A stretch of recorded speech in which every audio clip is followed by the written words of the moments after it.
Asalaamu calaykum waraxmatullaahi wabarakaatu. Soo dhawaada asxaabta meel baad joogtaan kuna soo dhawaada janalka maanta. Maalmahan dambe oo ay socdaan joojinta isticmaalka badeecada Faransiiska, waxaa laga yaabaa inaad aragtay ama maqashay magaca shirkaddan Carrefour iyo kuwa kale oo laga leeyahay Faransiiska. Haddaba shirkaddan Carrefour maalin ka hor ay baraheeda bulshada soo dhigtay war ay ku leedahay waxaa leh shirkaddan nin ganacsada ah oo ka soo jeeda Imaaraadka Carabta. Faracyo badan ayayna ku leedahay shirkaddan wadamo badan oo ay ka mid yihiin kuwa muslimiin ah. Sida muuqatana waxa ay la kulantay khasaaro sababtoo ah ma aysan dhihi lahayn waxaa laga leeyahay Imaaraadka. Haddaba joojinta la joojinayo badeecada Faransiiska isbeddel weyn miyaa ka dhalan kara? Dabcan haa, haddii la joogteeyo waqti isbeddel aad weyn ayaa ka dhalan kara. Taariikhdan hore way u dhacday oo hadda ugu horeyso muuqaalka ayaan ku sheegi doonaa. Wax soo saarka noocoo doona ha ahaado wuxuu u baahan yahay qof iibsada oo isticmaala. Laakiin qofka isticmaalaha ah waa uu ka maarmi karaa shaygaasi haddii uu doono, sababtoo ah waxa uu heli karaa shay kale uu ku beddesho. Laakiin wax soo saarka kama maarmi karo qof isticmaala oo iibsada. Haddii shaygaasi uusan jirin qof isticmaalaya, suuqa ayuu ka baxayaa. Shirkaddan iyo kuwa kale ee la midka oo laga leeyahay Faransiiska wadadaas ayay ku socdaan oo dadku way ka maarmi karaan wax soo saarkooda. Shirkadahan ka hor ayayna noolaan jireen dadka. Haddana shirkaddan waxay isku dayeysaa inay dhahdo qof kale ayaa iska leh. Markii hore oo badeecadeeda la joojiyey ma aysan dhihin qof kale ayaa iska leh, laakiin markii ay dareentay khasaaro ayay dhaheen nin Imaaraati ayaa iska leh. Waxayna markii hore isku qabeen kalsooni iyagoo isleh muslimiintan waxba soo kordhin karaan. Laakiin joojinta la joojinayo badeeco si isbeddel u yimaado muslimiinta uguma aysan horeen, waa wax hore loo sameeyey isbeddelna keenay. Xilligii Ingiriisku uu gumaysanayay Hindiya, shacabka waxay ula dhaqmi jireen si adoonsi ah, wayna ku shaqaysan jireen shacabka iyagoo ku soo saarayay badeeco kala duwan.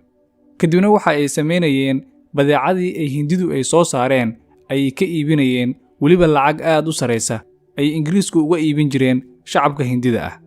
Wax badeeco ahna uma aysan ogolaan jirin Ingiriiska inay cid kale soo saarto oo ka ganacsato. Qofkii sidaas sameeyana way xiri jireen, iyaga kaliya ayaa ka ganacsan jiray. Xilliga Ingiriisku ay sidaas sameynayaanna waxaa ku soo laabtay waddankiisa Mahatma Gandhi. Kadib markii waqti badan uu ku noolaa South Africa, wuxuuna bilaabay olole ay iskaga xoreynayaan Ingiriiska, isagoo go'aansaday inuu ka soo horjeesto qawaaniintii ay dejiyeen Ingiriiska oo xitaa dadka looma ogolaan jirin milixa ama cusbada inay soo saaraan oo ka ganacsadaan. Ingiriiska oo kaliya ayaa ka ganacsan jiray. Marka waxa uu bilaabay Mahatma Gandhi olole lagu joojinayo isticmaalka waxyaabaha Ingiriisku soo saaraan. Malaayiin Hindi ah ayaana ku biirtay ololahaas looga soo horjeedo Ingiriiska. Wuxuuna bilaabay markaas gumaysigii inuu xirxiro dadka, ilaa markii dambe ay soo gaartay khasaaro aad u xooggan oo ay u adkeysan waayeen. Kadibna shacabkii arrintaasi way ka sii faa'iideysteen ilaa markii dambe ay xorriyaddooda qaateen 1947. Siddeetamaadkiina dalka South Africa waxaa xukumayay dadka caddaanka ah.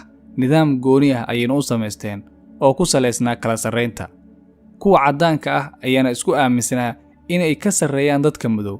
Caddaankuna waxay ahaayeen dadka mas'uuliyiinta oo dowladda maamula. Nolol raaxo ah ayayna ku noolaayeen, halka dadka madowgaana aan loo ogolayn inay dowladda soo galaan. Si aad u hooseysa ayaana loola dhaqmi jiray. Kadibna waxa ay go'aansadeen inay joojiyaan wax soo saarka dadka caddaanka ay leeyihiin si nidaamka cunsuriga meesha uga baxo. Waxaana ka qayb qaatay joojintaasi dowlado, dad aqoon-yahano ah, fanaaniin, sidoo kalena dadkii dalxiisayaasha ahaa ayaa diiday inay tagaan South Africa inta xukuumaddaasi cunsuriga ay joogto. Markii ay soo jilceenna way ku sii adkeeyeen. Khasaaro xooggan ayayna galeen ilaa markii dambe tartiib uu u burburay nidaamkii cunsuriga ahaa, meeshana uu ka baxay. Iyagoona markii dambe sii daayay dadkii ay xireen oo uu ka mid ahaa Nelson Mandela. Kadibna waxa ay sameeyeen xukuumad isku dhaf ah oo madow iyo caddaanba ay qayb ka yihiin.